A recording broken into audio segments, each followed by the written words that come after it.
What is up guys, today I have a new build and you probably have seen this car before in many of my videos. Previously, I have done some good work on this car such as the OEM style CarPlay screen and the complete suede interior to fix my sticky dash problem. And now it's time to do a complete transformation. In the coming few weeks, I will be taking part in the driven car show powered by eBay Motors, and I have exactly 2 weeks before the main event. The game plan I have decided on this car is to completely transform this car from the Lexus 2IS to the Lexus 4IS, and I have tons of parts ready for this car. And you also probably have seen these parts laying around in the background in a couple of my other projects. And that's because I actually ordered these parts almost 8 months ago. I got these parts ordered from Mighty Tech Store and it almost took me 4 weeks to land at my doorstep after the order process. And I'll put the link in the descriptions if you guys are interested. Do check them out if you want to convert your car from 2IS to 4IS. These parts are also made from ABS material with high durability and strength, and they do a really good job in shipping the bumper kits unfolded so you don't have to deal with any deformed bumper. Inside the box, I checked and verified all the materials and everything tallied to my order, and the quality was absolutely phenomenal. All of the parts you see in this video as well as the upcoming videos will be down in the description, so if you guys are interested, do check it out. Make sure to only buy certified ABS parts for your cars and also use my code BillFixCars to get an instant discount on your order. As I mentioned, these parts have been here for almost 8 months now, and I just never got a chance to install them on my 2007 Lexus IS350. And the upcoming Driven Auto Show is the perfect opportunity for me to showcase my car. I already prepared a list of things that I need to do in this car, and I'm gonna go over them one by one and make sure it is done before the schedule. As you can see, there are so many things on this checklist, and some of them are already completed or in work in progress if you have seen my other previous videos, such as the Alcantara carbon steering wheel that is already done. I also already have installed charcoal black Italian dashboard and door panels to get rid of my sticky Lexus dashboard, and I'm gonna go ahead and continue to finish the job properly when I get time. Apart from that, I already have axle back exhaust system installed. If you have seen my previous videos, you know how it sounds.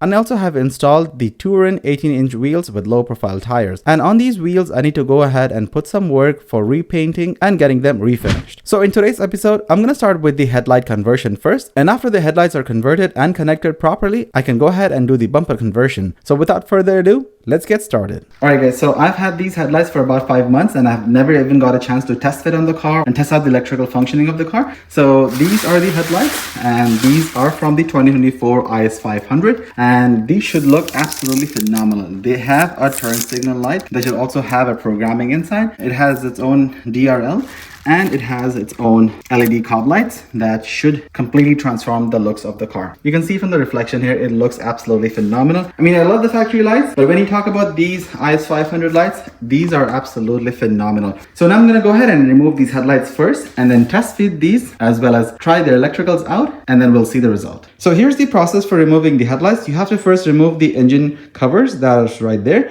And after that, you also have to remove the bumpers, and the bumper is a bit tricky on this model of the car. To remove the bumper, you have to first remove the bolt which were placed here, and you can also go ahead and remove these clips if you want to remove the grille. There is a nut that goes here that is connected to the radiator support here, so you need to go ahead and remove that 10mm bolt too. All the bolts you see here would be either 10mm bolts or these plastic bumper clips. Then you can come to your side of the bumper and remove these clips. So 1 and 2, these clips. Once you remove the clips, you can come down here, and underneath the car you will find 1 bolt and 1 clip. So as you can see, 1 10mm bolt and 1 bumper clip. Once you remove that, you will then have to slide the fender liner a bit rightward, because there is another bolt right here, so that goes straight up here behind this bumper. With the fender, there's a bolt that goes straight here. You'll just have to remove that by getting some access, a bit of access from the fender liner. And after you remove that, underneath the car you will see these grooves here. Inside these grooves you will see those 10mm bolts that you have to remove. That is holding the bumper with the under engine cover, and these grooves will be there all over underneath the car. And similarly, repeat the same process on the passenger side.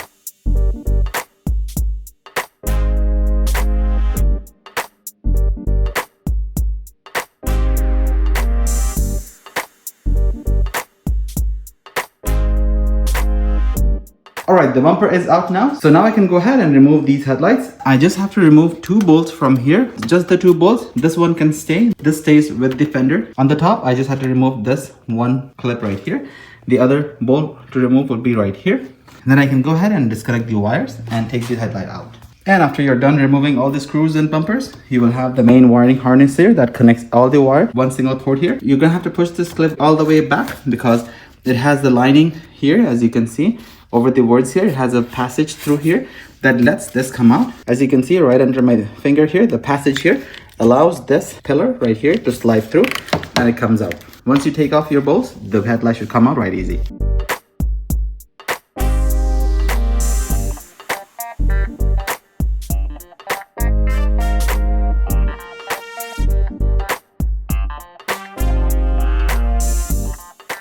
Alright, so here is the headlight for the driver's side, and underneath it you have the harness that goes directly to the connector there. And we also have this additional clip right here that we have to connect and put it in the fuse box right there. First of all, I'm going to go ahead and install the light properly. And once it's in place, I'm going to go ahead and find the right fuse where I can place this one in.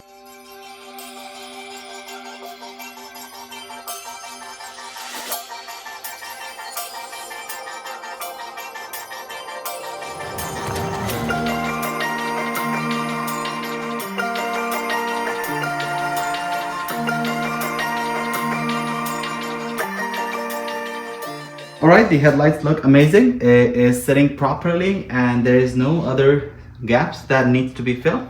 So now I can go ahead and start bolting it on. This red wire here has to go and sit in the fuse box here. But before I do that, I want to go ahead and install the other headlight too.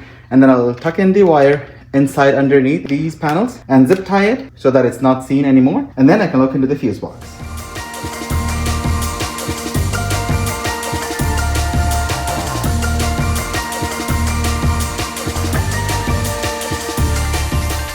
Alright, both the headlights are installed and it looks absolutely perfect. So now I'm going to go ahead and figure out the tappet fuse that they had given us for the DRLs. So the daytime running lights should be tapped in to 10 ampere fuses here. And to remove the fuse box, I can just pry open from here and then simply pull it out.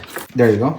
And if you are just like me who has no idea of what is going on underneath the fuse box, you can refer to the box right here. It gives you a diagram of where is what. For example, the first one's here, which is the 10, 10, 15. It is the same one right here, as you can see, the 10, 10, and 15, and so on. So this empty one is actually for the cars that come with the headlight washers. So I don't have it. My car never came with the headlight washers.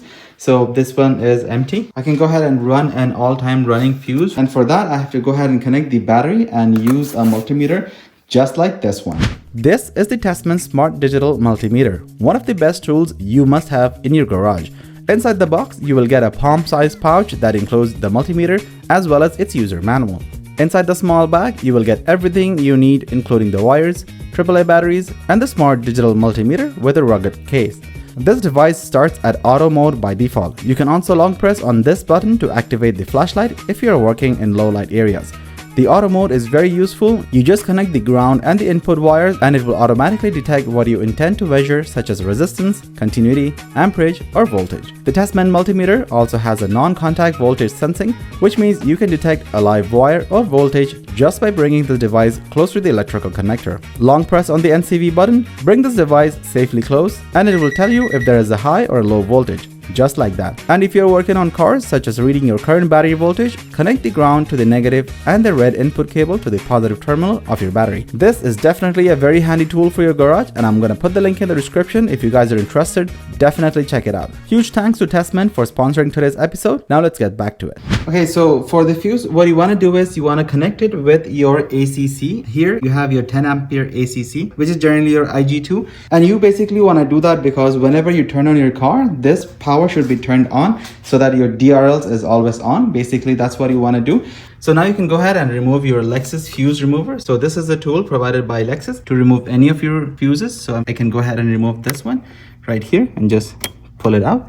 So here it is. I'm gonna keep it here safely. Plug this one in and it should sit in just like that.